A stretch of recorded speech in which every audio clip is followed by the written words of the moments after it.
자, 언제 돌아오십니까?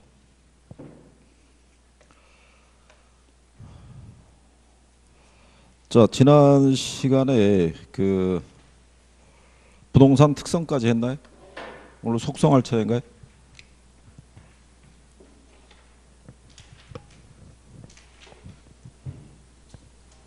맞나요?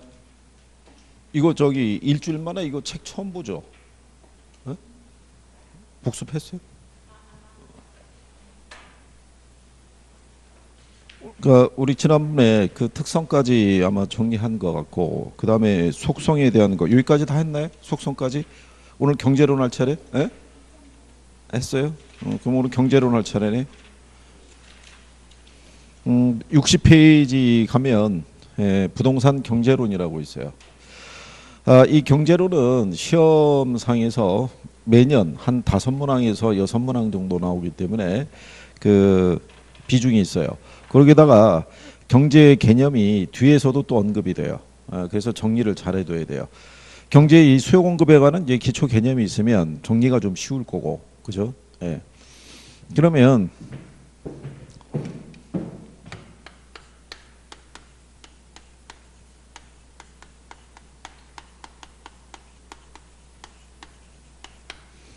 이 경제론은요, 그 여러분들 시험 목차 보면은 수요 공급 이론 하고요. 그 다음에 경기 변동. 이렇게 크게 두 가지로 나눌 수가 있어요. 그러면 부동산학에서는 이 시장을 분석하기 위한 도구로 이 수요 공급 이론을 쓰는 거예요. 기본적으로 자본시장의 이자율이나 주식시장의 주가나 아니면 일반 재화의 가격이나 다 수요와 공급의 상호작용에서 결정이 되는 거죠. 그러니까 부동산학도 똑같이 수요 공급의 원리를 기초로 해서 부동산 시장에서 가격이 어떻게 결정이 되고 그렇게 결정된 가격이 다시 수요와 공급에 어떻게 영향을 미치는지를 기본적으로 정리를 해야 돼요. 근데 이제 근래는 부동산학에서는 이제 시장 분석을 할 때 금융에 대한 사고가 좀 더 중점을 많이 둬요. 그래서 이제 그 지금은 이제 금융적인 사고하고 부동산학적인 사고가 거의 결합돼 있다고 보셔도 되죠. 근데 어쨌든 이제 시험상에서는 우리가 수요 공급 이론이라고 이렇게 나와 있는데 이걸 세분을 하게 되면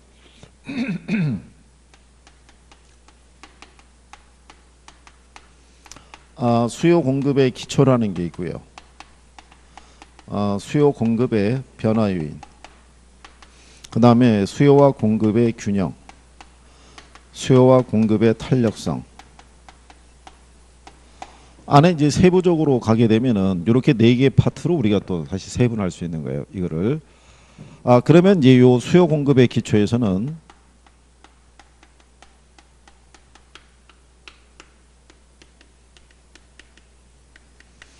수요량과 수요의 변화 또는 공급량과 공급의 변화. 요거를 이제 구별하는 게 가장 기초적인 내용이 되고 기초에서 가장 잘 물어보는 게 이 내용이라는 거예요. 이 내용. 그 다음에 이제 수요와 공급의 변화 요인을 보게 되면 수요 측면에서는 관련 재화의 가격 변화.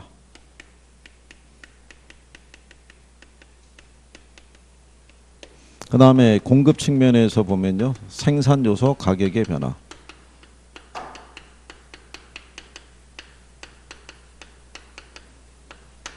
얘들을 이제 중점으로 해서 이제 정리를 하시면 되겠고요. 그 다음에 이제 균형하고 탄력성이 있는데 요 균형하고 탄력성은요. 이론도 낼 수 있고 계산도 낼 수 있어요. 계산도. 그 중에서도 계산 요건으로 제일 많이 나오는 게 탄력성이에요. 그러니까 탄력성에 대한 거는 29회, 28회, 27회, 26회, 25회, 24회 이런 식으로 계속 매회 한 문항 정도씩은 출제가 된다라고 생각하면 돼요. 그러니까 요건에서.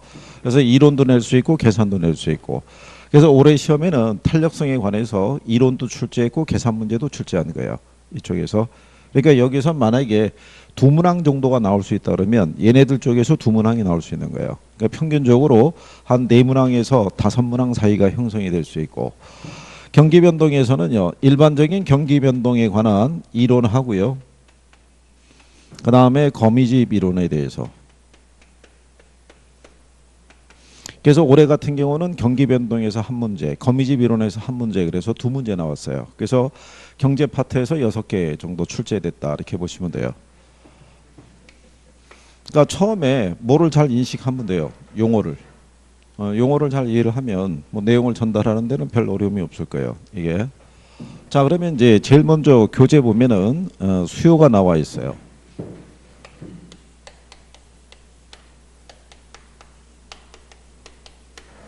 자, 수요에 보시게 되면은 자, 소비자가 일정 기간 동안 상품을 구매하고자 하는 욕구를 말한다. 이렇게 이제 명시가 되어 있는데, 자, 수요라고 했을 때는요, 요 수요라는 것은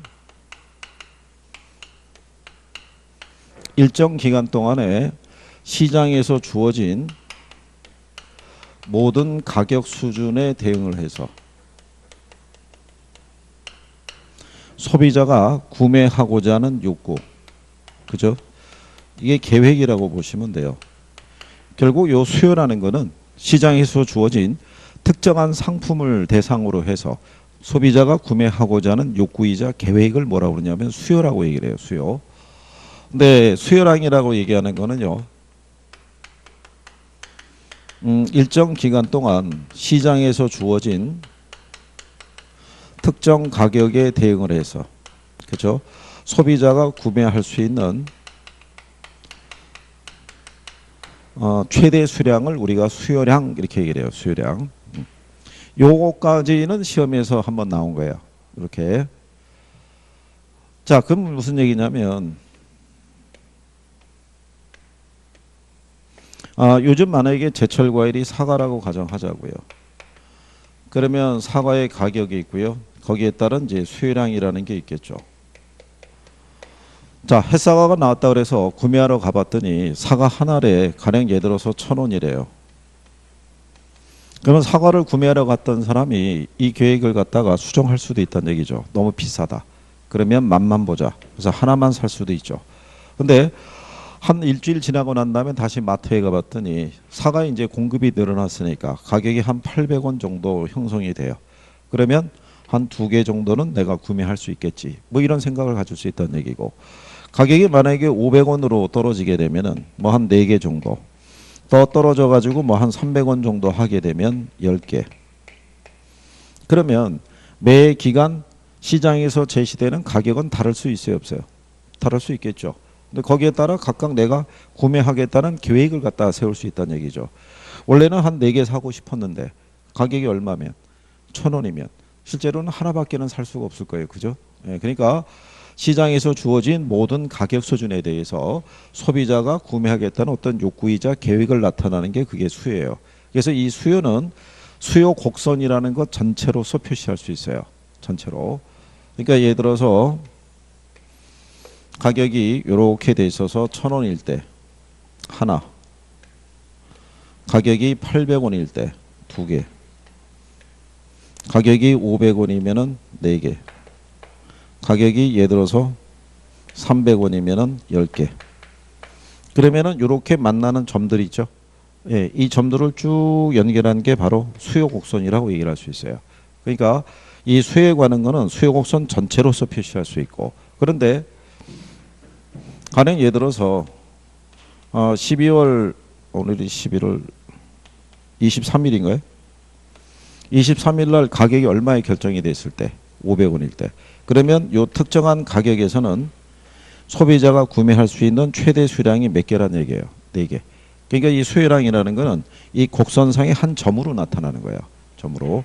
수요는 전체의 의미를 얘기를 하는 거고, 그런 내용이니까 지금은 이제 뭐 요 과정에 대해서 바로 뭐 다 100% 이해는 뭐 못 하셔도 되는데, 얘는 모든 가격, 얘는 뭐 특정 가격의 반응을 나타낸 것이다. 뭐 그런 정도로만 인식하셔도 되겠고요. 이거 기본적인 부호는 알고 계시죠? 부호를 명시했을 때 우리가 여기 D라는 거는 우리가 디맨드예요. 그죠? 디맨드 커브 있죠? 수요 곡선에 약으로 해서 D를 사용하는 거고. 그죠? 우리가 이렇게 그려서 S라고 얘기를 하면은 이거는 서플라이 커브라고 그래 갖고요. 공급을 나타내요. 그러니까 공급 곡선. 그래서 이제 약어로서 S를 표시하는 거죠. 이렇게. 그 다음에 여기다가 P라고 표현하는 것은 이건 프라이스의 약어예요. 즉 가격을 명시하는 거죠. 그래서 약어로 P를 쓴다는 얘기죠. 그리고 여기에다가 수량을 의미하는 Q를 썼을 때 이거는 쿼너티의 약어예요. 그죠? 그러니까 쿼너티 오브 디맨드 그러면은 수요량을 가리키는 거예요. 이게 그러니까 이제 부호는 뭐 이렇게 쓰고 있다라고 생각하시면 되겠고요. 네. 자, 그런 내용이고요. 근데 이런 수요의 성격이라고 있어요. 일단 수요의 성격을 보게 되면 61페이지 보시면 61페이지에 거기 보면은 그 문제 밑에 동그라미 2번에 사전적 개념이라고 돼 있죠. 자, 여기서 얘기하는 그 성격을 보시게 되면 요 수요는 사전적 개념이에요. 그러니까 사전적 개념이라는 거는 이 가격 수준에서 물건을 구매를 완료를 한 개념이 아니라 말 그대로 뭐예요? 계획이란 얘기예요. 그죠? 그러니까 얘는 사전적 개념이라는 의미는 이렇게 한번 생각해 보세요.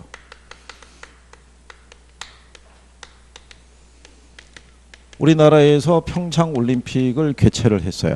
그러면 동계가 됐든 하계가 됐든 간에 어떤 나라에서 이제 올림픽을 유치한다는 것은 쉬운 일이 아니죠. 그러니까 그 사람의 인생에 있어서 한번 경험해 볼 수도 있고 그렇지 못할 수도 있어요. 그래서 이거를 개최한 기념주화를 발매를 한다는 거죠. 정부가. 그러면 이 기념주화를 소장할 만한 가치가 있다고 생각하면 많은 사람들은 이거를 구매할 계획을 세울 수 있어요, 없어요? 이거 발매하면 나는 100세트 사야지. 나는 50세트 사야지. 나는 2세트 사야지. 이런 식으로 나름대로의 뭐를 가질 수 있다는 거예요. 계획을. 그런데 대부분의 기념주화는 한정 판매예요. 무한대로 찍어내지는 않기 때문에 정부가 이거를 10,000세트만 한정 세트로 발매를 한다는 거죠. 그런데 이거를 발매할 때 수량에 제한을 두지 않으면 한두 사람이 다 가져갈 수도 있잖아요. 그러니까 정부는 이거를 발매하면서 제한을 두는 거예요. 1인당 몇 세트만 가져갈 수 있도록 2세트만. 그러면 계획은 이렇게 갖고 있어도 실제로 구매할 수 있는 거는 2세트밖에 안 될 거 아니에요. 무슨 말인지 아시겠죠? 그러니까 이 수요라는 것은 구매가 끝난 행위를 가리키는 게 아니라 이런 가격이 주어져 있을 때 특정한 상품을 구매하겠다는 뭐를 갖고 있다는 얘기예요. 계획이다라고 얘기하는 거예요. 계획이자 욕구. 그래서 우리가 사전적 개념이라고 얘기를 해줘요. 그 다음에 여기서 얘기하는 이 수요라는 것은요. 별다른 언급이 없으면 유효 수요를 지칭하는 거예요. 그러니까 유효 수요라는 것은요. 거기 사전적 개념 밑에 가게 되면 유효 수요라고 나와 있죠. 그렇죠? 그러니까 여기서 이 수요는 특정한 상품을 구매하겠다는 욕구만 가지고는 수요라고 하진 않아요. 이거를 실제로 구매할 수 있는 뭐를 가지고 있어야 돼요. 구매력, 즉 지불 능력이란 얘기죠. 그렇죠? 자, 우리가 이제 남자들은요. 대부분 자동차에 대한 로망이라는 게 있어요. 그죠? 그러면 어릴 때부터 이제 장난감 자동차 갖고 이제 놀던 어떤 이제 중학생이 실제 차를 보니까 갖고 싶다는 욕구가 있어서 수입차 매장에 들려가지고 차를 이것저것 기웃거린다 그래서 딜러가 그 중학생을 고객으로 인식하진 않을 거란 얘기예요. 그죠? 다만 차가 좋아서 구경하러 왔구나 이런 정도밖에는 인식을 안 하겠죠. 그러니까 시장의 가격에 영향을 주기 위해서 그 수요라는 것은 욕구만 있어서는 안 되고 뭐가 수반이 돼야 돼요. 구매력이라는 게. 그죠? 지불 능력이 있어야 된다는 거예요. 지불 능력이. 그래서 이것도 가끔 시험에 언급이 될 때가 있어요. 부동산 수요는 이 구매력을 반드시 수반을 해야겠어요? 아니면 수반하지 않아도 돼요? 이거 반드시 수반해야 되는 거예요. 근데 구매력을 반드시 필요라는 건 아니다 그러면 틀리는 거예요. 그러니까 그렇게 명시하면 되겠고. 그 다음에 경제학에서 얘기할 때는 이 개념을 인용을 해요. 유량이라고 그래갖고요. 요거는 자, 60페이지에 가시면 있어요. 60페이지 왼쪽에 가게 되면 자, 유량 개념이라고 나와 있죠. 자, 이 유량이라는 것은 뭐가 명시가 돼야지만 그 수량의 의미가 분명해지냐면 기간이 명시가 돼야 돼요. 뭐가 명시가 돼야 된다? 기간이. 그죠? 자, 만약에 사과를 100개를 소비했다는 거예요. 그러면 이게 한 번에 100개를 소비했다 그러면 많은 양일 거 아니에요. 그죠? 그런데 기간을 확인해 봤더니 지난 10년간 소비한 게 100개라는 거예요. 그러면 이 기간이 명시가 됐을 때 이 수량의 의미가 분명해지겠죠. 무슨 말인지 아시겠나요? 그래서 그럼 왜 경제학에서는 왜 유량 개념을 인식을 해주냐면은 일반적으로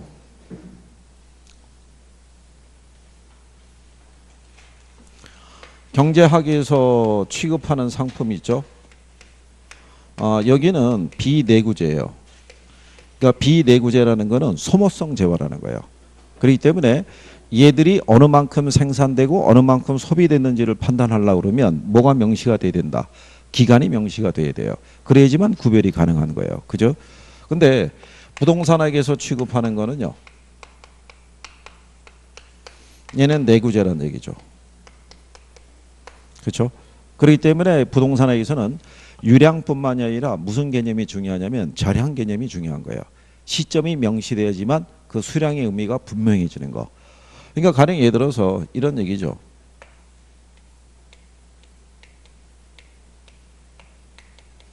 올해도 시장에 사과가 생산이 돼서 공급이 됐을 때 작년에도 역시 사과는 생산이 돼서 공급이 됐을 거예요. 그죠? 근데 올해 새롭게 사과가 출시가 됐을 때 작년에 공급된 사과는 이미 다 소진됐을 거예요. 그렇잖아요. 그렇기 때문에 소모성이기 때문에 어느 기간 내에 어느 만큼 생산되고 소비됐는지를 판단하려고 그러면 뭐가 명시가 돼줘야 돼요. 기간 개념이 명시가 돼야 돼요. 그런데 우리가 알고 있는 주택 있죠. 올해도 시장에 주택이 공급이 됐을 거고요. 작년에도 시장에 주택은 공급이 됐을 거예요. 근데 문제는 작년에 공급된 주택이 얘가 새롭게 공급이 됐다고 해서 소진돼서 없어진 게 아니라 얘는 시장이 그대로 존재하고 있어요.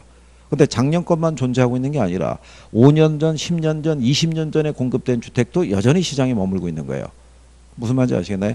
그렇기 때문에 얘는 이 시장에 주어져 있는 존재하고 있는 주택의 양을 파악하려고 그러면 유량 개념을 가지고는 파악할 수가 없어요. 가령 예를 들어서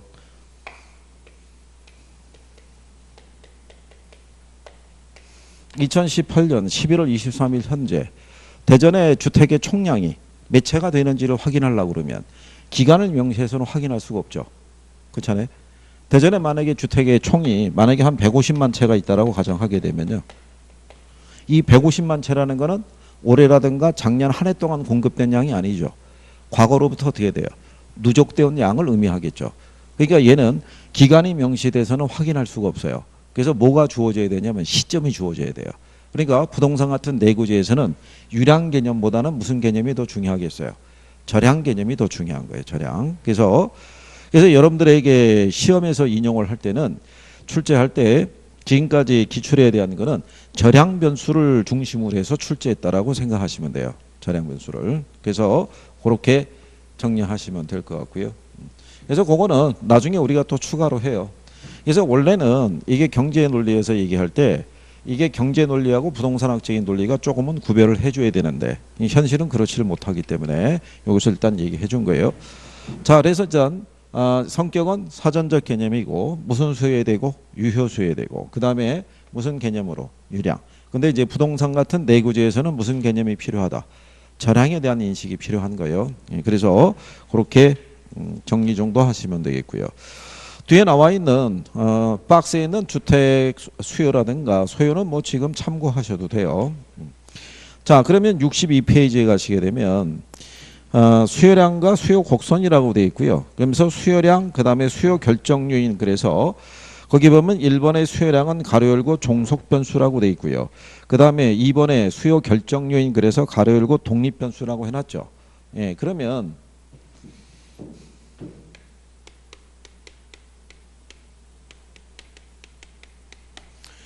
교재는 명시가 안 돼 있는데 이 수요 함수라는 게 있어요. 그러니까 수요 함수라는 건 뭐 얘기하냐면요. 이 수요량에 영향을 줄 수 있는 여러 가지 변수들과의 관계를 수학적으로 나타낸 것을 우리가 수요 함수라고 얘기를 해요. 그러면 이 수요량에 영향을 줄 수 있는 거는요. 해당 재화의 가격이라는 것도 있고요. 소득이라는 것도 있고 관련 재화의 가격이라는 것도 있고 그 외에 많은 요인들이 존재를 해요. 많은 요인들이. 그러면 여기서 이제 우리가 용어를 인식을 하시면 돼요. 여기 보면은 해당 재화라고 돼 있어요. 그죠? 해당 재화라는 거는 만약에 아파트 시장이라고 이렇게 명시했을 때 그때는 얘가 해당 재화가 되는 거예요. 그러면 아파트 가격이 만약에 변하면 이게 아파트 수요량이 되겠죠. 그럼 아파트 수요량이 변할 수 있어요, 없어요? 있을 거 아니에요. 가격에 따라. 그죠? 그러면 소득이 변해도 아파트 수요량의 변화가 있을 수 있겠죠. 그렇죠? 그다음에 관련 재화라는 건 뭐 얘기하냐면 만약에 빌라 가격이 변하면 아파트 수요량에 영향을 줄 수가 있겠죠. 왜냐하면 아파트나 빌라나 같은 주택 개념이니까. 무슨 말인지 아시겠죠? 이렇게 해당 재화의 수요량과 가격에 영향을 줄 수 있는 애들을 무슨 재화? 관련 재화라고 얘기를 해요. 근데 만약에 콜라 가격이 변했을 때는 아파트의 수요량이나 아파트의 가격에 아무런 영향을 못 주겠죠. 네, 그런 애들은 다른 재화라고 얘기하는 거예요. 그러니까 수요 측면에서는 얘가 중요한 거예요. 얘의 움직임에 따라 해당 재화의 수요량과 가격에 영향을 주기 때문에 그래요. 그래서 그러면 여기서 나온 대로요. 아파트 가격이 변해도 얘가 변하겠죠. 소득이 변해도 얘가 변하겠죠. 빌라의 가격이 변해도 얘가 변하겠죠. 그래서 얘네 하나하나가 변할 때마다 얘를 변화를 주기 때문에 얘네들을 우리가 독립변수라고 얘기하는 거예요. 독립변수. 그래서 거기 수요의 결정 요인에 가게 되면 독립변수라고 해놓은 이유가 이제 그렇다라고 이제 생각하면 되겠고요. 그러면 얘네 하나하나가 변할 때마다 얘가 변하겠죠. 그래서 이 수요량은 우리가 종속변수라고 그래요. 종속변수. 네. 요 개념은 탄력성에 가게 되면 다시 언급을 해요. 이 자체가. 자, 근데 이제 여기서 또 하나 알아두실 거는 우리가 이제 이 시장에서 발생하는 여러 가지 경제 현상을 설명할 때는 도표라든가 또는 그래프를 활용하기도 해요. 근데 우리가 그리고 있는 이 그래프가 있어요. 근데 이 그래프는 2천 공간만 존재를 해요. 그렇죠? 자, 근데 만약에 아파트 만약에 수요량이 있다라고 가정하자고요. 그렇죠? 수요량이 있을 때 이거는 아파트 가격에 의해서도 수요량은 변할 수도 있고요. 소득이 변해도 이 수요량은 변할 수 있을 거예요. 그죠? 그런데 지금 현재 보면은 변수가 몇 개예요? 3개잖아요. 그럼 3개의 변수를 이 그래프에 다 담을 수는 없겠죠. 그래서 그 문제를 해결하기 위해서 경제학자들이 그 유명한 가정을 만들어낸 거예요.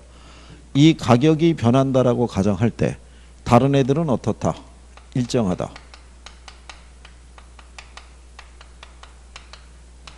그죠? 그러면 이 가격이 변할 때 다른 애들은 일정하다고 가정하게 되면 일반적으로 가격에 의해서 뭐가 변한다는 거예요?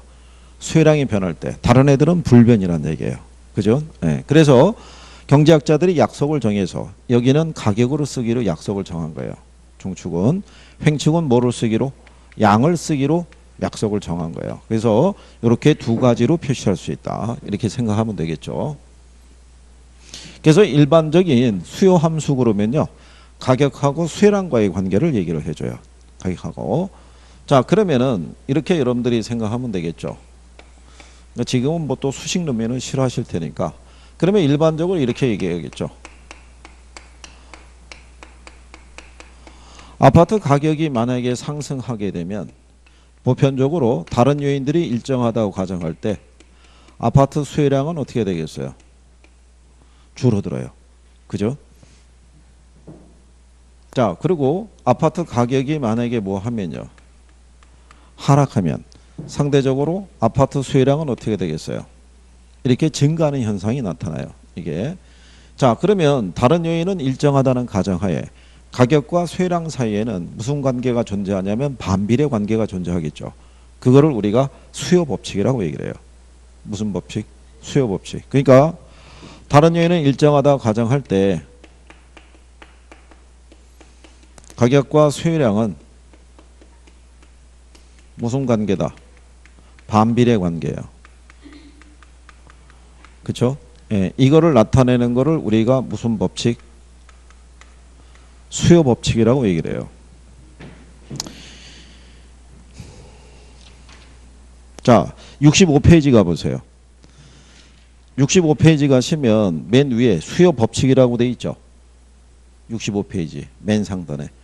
자, 수요 법칙이란 어떤 재화의 가격이 하락하면 그 수요량은 증가하고 가격이 상승하면 수요량이 감소한다는 것으로 가격과 수요량의 반비례 관계를 얘기한다라고 돼 있죠.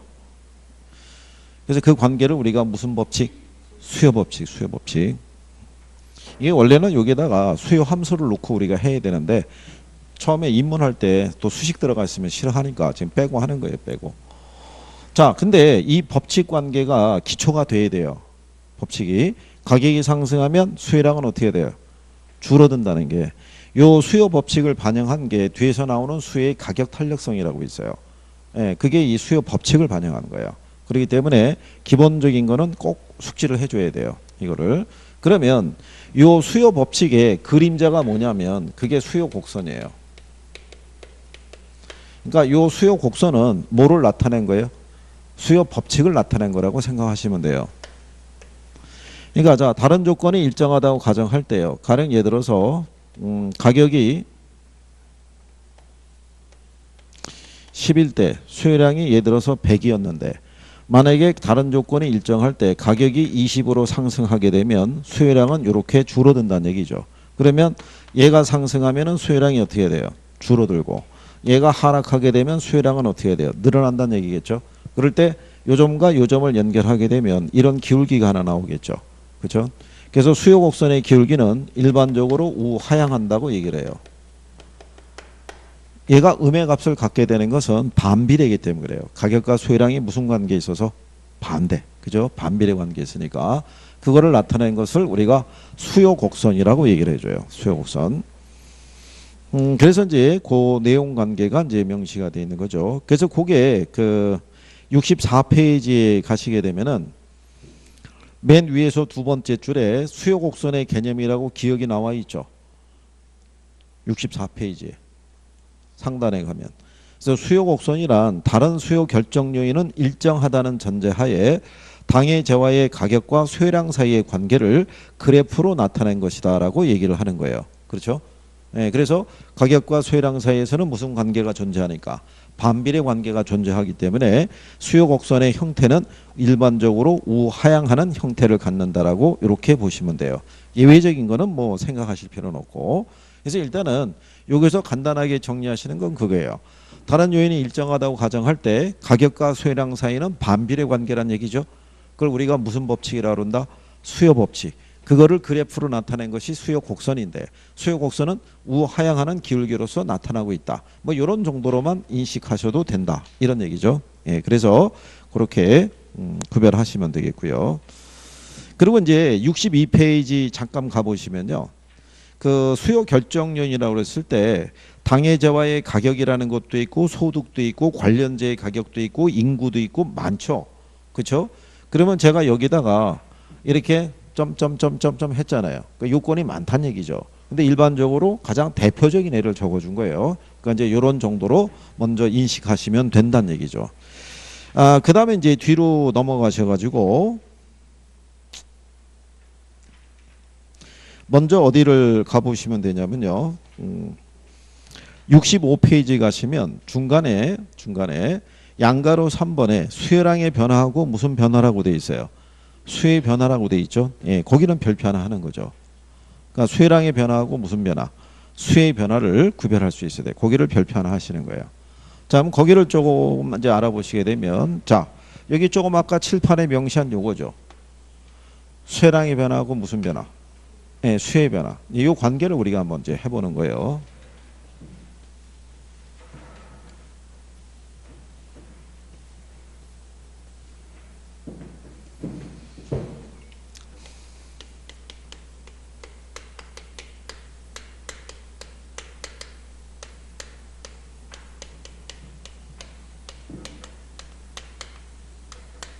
자, 수요량의 변화하고 이제 수요 변화가 있을 때요. 제일 먼저 나오는 게 이제 이 수요량의 변화예요.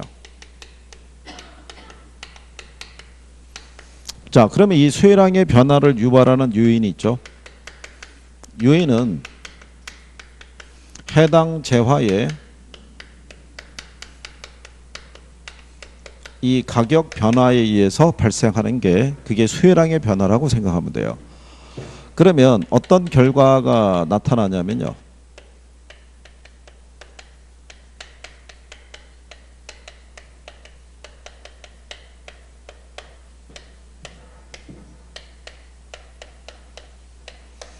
동일한 수요 곡선상에서의 점의 이동으로 또는 동일한 수요 곡선에서의 이동.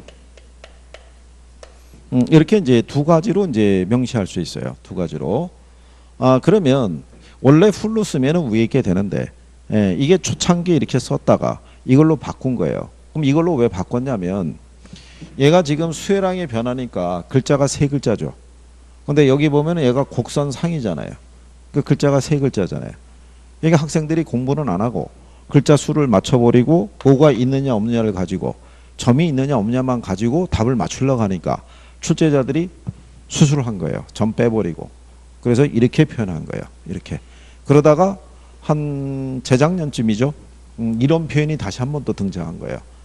다시. 근데 한 번 또 등장했다는 얘기죠. 그럼 계속 그 표현으로 쓰는 게 아니라 또 다시 바꿔서 이 표현으로 또 들어올 수도 있는 거예요. 그러니까 두 가지 정도는 대비가 돼야 돼요. 그러면 자 이렇게 한번 생각해 보세요. 아파트 분양가 있죠. 가격이 예를 들어서 1,000만 원이에요. 그럴 때 시장에서 이 아파트가 한 1,000채 정도가 거래가 됐어요. 전체가. 자 그런데 다른 애들은 다 일정하다고 가정할 때요. 아파트의 이 가격이 가령 예를 들어서 분양가가 1,500만 원으로 상승했어요. 그랬더니 사람들이 아파트를 갖다가 500채만 소비를 해요. 근데 요 아파트에 대한 분양가가 500만 원으로 떨어졌더니 사람들이 아파트에 대한 소비가 1,500채로 늘었어요. 자, 그러면 여기서 요 수혜량이라는 게 지금 변했죠. 그렇잖아요. 원래 1,000채에서 500채하고 얼마로? 1,500채로. 그럼 변했을 때 뭐가 변한 거예요? 가격이 변한 거죠. 그죠? 우리가 아까 해당 재화라고 얘기했었죠. 여기는 아파트 가격이니까. 그죠? 예. 그러면 뭐가 변해서 얘가 변한 거예요? 가격이 변해서 이 수혜량이 변한 거죠. 그죠? 그러면 이거를 우리가 그래프로 나타나게 되면 이렇게 될 거 아니에요. 원래 아파트의 분양가가 1,000만 원일 때 몇 채를 소비하고 있었어요? 1,000채. 그렇죠? 근데 가격이 얼마로 올라가니까 1,500만 원 올라가니까 소비하는 양이 몇 채로? 500채로. 또는 이게 500만 원으로 떨어졌더니 이게 소비하는 양이 몇 채로? 1,500채로. 그렇죠? 이런 변화가 발생하게 됐을 때 이 변화를 우리가 이 그래프 상에서 확인해 보면 원래는 여기가 균형점이었어요. 그죠? 근데 가격이 변함에 따라 균형점이 지금 이렇게 이동하죠. 이 점하고 이 점으로. 그죠? 그러면 동일한 수요 곡선상에서의 무슨 이동이 발생하는 거예요? 점의 이동이. 근데 이거를 그냥 동일한 수요 곡선에서의 이동이 발생했다라고도 표현할 수 있겠죠. 점을 빼버리고. 네. 그렇게 나타나는 거를 우리가 뭐라고 얘기한다? 수요량의 변화라고 얘기하는 거예요. 그러니까 수요량의 변화를 가져다 줄 수 있는 거는 해당 재화의 가격이 변해서만 가능한 거예요. 그러니까 이거는 간단하게 구할 수 있는 거예요. 그죠? 아파트의 수요량의 변화를 가져올 수 있는 거는 아파트 가격밖에 없는 거예요. 그죠? 무슨 말인지 이해하시겠나요? 그게 기초적인 개념에서 용어에 대한 부분이 정리가 돼야 돼요. 그래서 왜 선생이 해당 재화하고 관련 재화를 구별을 해주겠어요? 그런 걸 알면 답을 간단하게 구할 수 있어요. 그죠? 자, 그럼 반대로 수요의 변화라고 있어요. 그러면 요 수요의 변화를 유발하는 요인은요. 해당 재화의 가격 외의 요인이 변한 거예요. 그러니까 뭐는 아니란 얘기예요. 가격은 아니란 얘기예요. 그죠? 그러면 얘는 어떤 결과로 나타날 수 있냐면 수요 곡선의 이동으로 나타날 수 있다는 거예요. 이게 그러면 이제 자 다시 보시면 이런 얘기예요. 아파트의 이제 분양가가 1,000만 원이었어요. 몇 채를 소비하고 있었냐면 1,000채를 소비를 하고 있었어요. 그죠? 자, 그런데 뭐는 그대로냐면 가격은 그대로예요. 자, 가격이 그대로일 때 만약에 뭐가 증가하면요. 소득이 증가하면 가격과 관계없이 소비하는 양이 어떻게 돼요? 많아질 수 있겠죠. 근데 반대로 뭐가 감소하면 소득이 감소하게 되면은 소비하는 양이 어떻게 돼요? 줄어들 수도 있잖아요. 뭐하고 관계없이. 가격과 관계없이. 그러면 여기서 보면 지금 수혜량이 변했어요, 안 변했어요? 수혜량이 변했잖아요. 근데 이 변화를 준 거는 가격이 아니란 얘기죠. 얘는 일정하잖아요. 불변이잖아요. 얘는 불변인데 뭐가 변한 거예요? 소득이 변한 거예요. 가격 이외의 요인이. 그죠? 그러면은 얘를 우리가 나타낼 때는 그래프로 보시면은 이렇다는 얘기죠. 자, 얘가 1,000만 원일 때 이게 1,000채였단 말이죠. 그래서 이렇게 수요 곡선이 존재를 했어요. 그죠? 자, 그런데 가격은 그대로 1,000만 원인데 얘가 1,500채로 수요량이 늘어나거나 아니면 500채로 이렇게 수요량이 줄었어요. 그렇죠? 그러면 이 변화를 이 선에서는 변화를 표시할 수가 없죠. 뭐가 변하지 않았으니까. 가격이 변하지 않았으니까. 그러니까 가격이 변하지 않았음에도 뭐는 변한 거예요? 양은 변한 거예요. 그죠? 그러니까 이 변화를 간접적으로 표시해 주기 위해서 경제학자들이 선을 하나씩 새로 그린 거예요. 이렇게. 그러면 뭐가 이동한 게 돼요? 곡선이 좌우로 이동한 거죠. 곡선이. 무슨 말인지 아시겠나요? 그래서 이렇게 곡선의 이동으로서 나타나는 거는 무슨 변화? 수의 변화라고 얘기하는 거예요. 그죠? 그러면 여러분 시험상에서는 이렇게도 인용한 적이 있어요.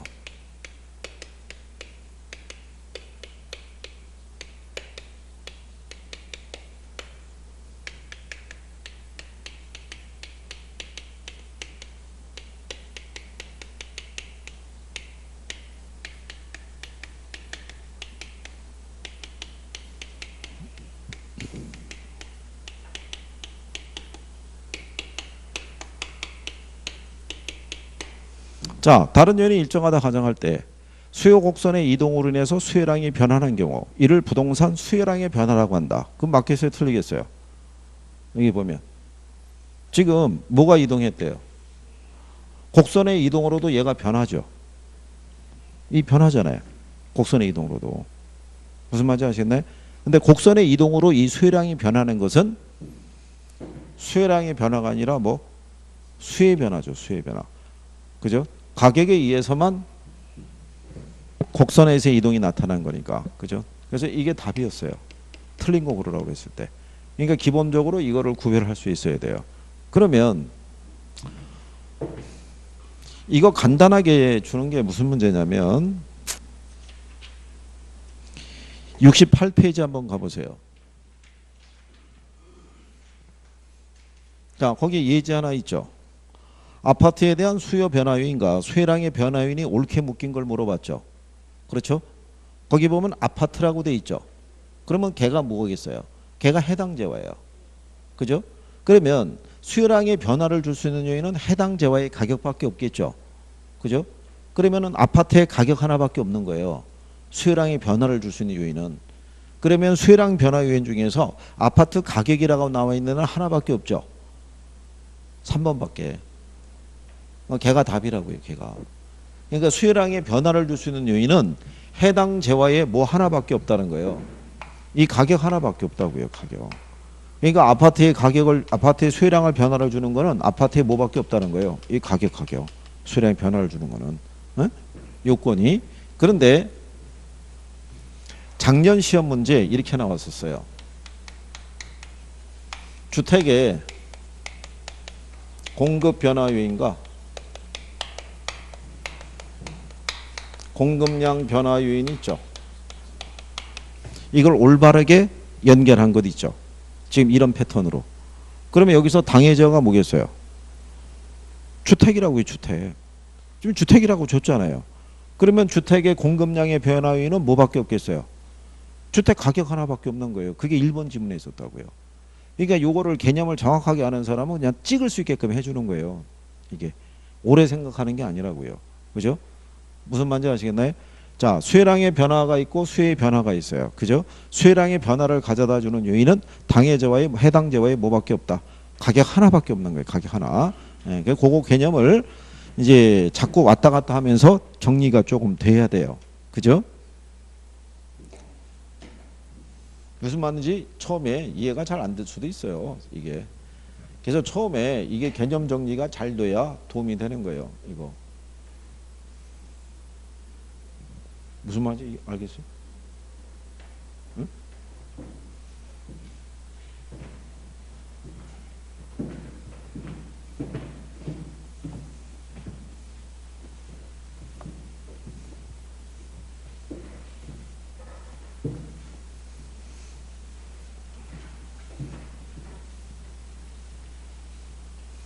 그래서 이게 이제 부동산학을 배울 때 있죠.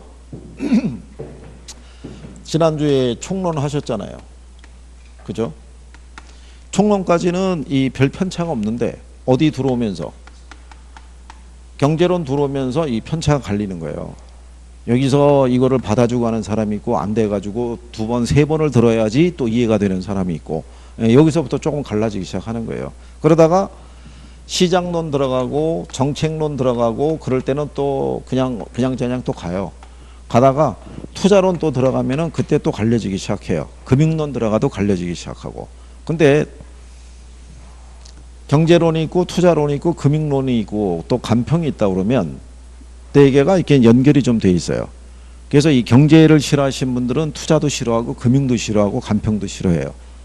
이게 매칭이 돼 있으니까. 근데 그 네 개의 파트가 여러분 시험에서 한 60% 차지해요. 그게 걔들이. 그렇기 때문에 기본적인 원리만 잘 이해하면은 내용이 쉬워지는 거예요. 이쪽이. 그러니까 여기를 빨리 정리해야겠죠. 그러면 여러분들은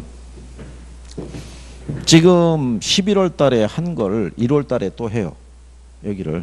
그 다음에 3월 달에 또 해요. 이걸 5월 달에 또 해요. 이론을 할 때. 그러니까 앞으로 몇 번을 더 들을 수 있다는 거예요. 3번을 더 들을 수 있어요. 근데 이게 만약에 오전에 내가 수업을 들었는데 이 파트가 잘 정리가 안 되는 것 같아요. 그럼 혼자 복습해보다 안 되면 어려운 파트만 저녁에 와서 수업을 한 번 더 듣는 것도 방법인 거예요. 반복이니까.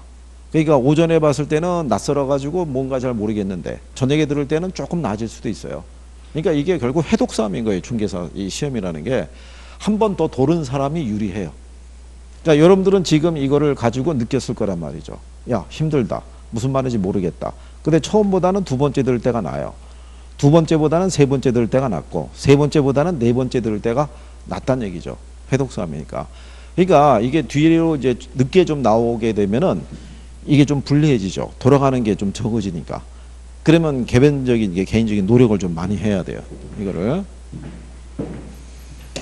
지금 이제 우리 벌써 해가지고 용어상에서 지금 해본 거잖아요. 그죠? 수의 성격에 대해서도 해봤고 수요 법칙과 수요 곡선을 가지고도 해봤고 지금 수혜량의 변화하고 수의 변화에 대한 것도 우리가 정리를 해본 거죠. 그죠? 근데 뭐 표정들은 별로 뭐 썩 좋은 표정은 아니군요. 자, 우리 저기 결혼 3년차 된 신랑은 어떻게 이해가 돼? 이해 안 돼? 여기 앞에 있는 사람 결혼했어요? 안 했어? 그 성이 어떻게 돼? 성이 손? 거긴 그럼 손처녀. 저녁에는 민총각이라고 있어. 민총각. 질문은 처녀하고 총각에게만 합니다. 발언하지 않고 유예 기간을 두고 뭐 한 1월 달쯤에. 이게 그 배우자 있는 분들은 질문을 하면은 어떨 때는 이 바깥 양반이 쫓아오는 경우도 있더라고요. 우리 와이프 힘들게 했다고. 그래가지고 그 불문율처럼 배우자 있는 분은 물어보지 않고. 그럼 손처녀는 올해 나이가 어떻게 되는 거예요? 25? 작년에도 여기 학생들 많이 나왔었어요. 어린 학생들서부터 많이 나왔는데 근데 아직 어리기 때문에 의지가 강하진 않아요. 그러니까 몇 사람 빼놓고는 아직은 잘 모르니까. 그러니까 이게 조금이라도 젊을 때 뭐라도 하나 따놓으면은 나중에 사회생활 하든 뭐 살아갈 때 도움이 될 수도 있을 텐데 아직은 잘 모르겠죠. 작년에도 여기 한 10명 이상 있었는데 한 번도 그 사람들 친구들 다 앉혀놓고 수업해 본 적이 없어요. 로테이션으로 도니까. 로테이션으로. 그러니까 이제 공부 안 하다가 갑자기 시험 임박해갖고 등장하면은 무슨 말인지 못 알아듣죠. 그게. 그러니까 빠지지 않고 꾸준히 공부하는 게 중요해요. 근데 그나저나 손처녀는 이거 왜 도전하는 거예요? 이 시험에. 자격증 딸라고? 그럼 뭐 부모님 권유하신 거 아니면 본인이 생각했던 거예요? 혼자? 이거 따고 이거를 잘 해보라고. 영어를. 이걸 잘하면 우리나라에도 이제 이 부동산 관리 쪽에 관한 이제 시장이 개방이 될 거예요. 그러면 이제 외국계 회사들이 국내에 진출하게 되면은 현지에서 인력을 채용을 해야 되는데, 그죠?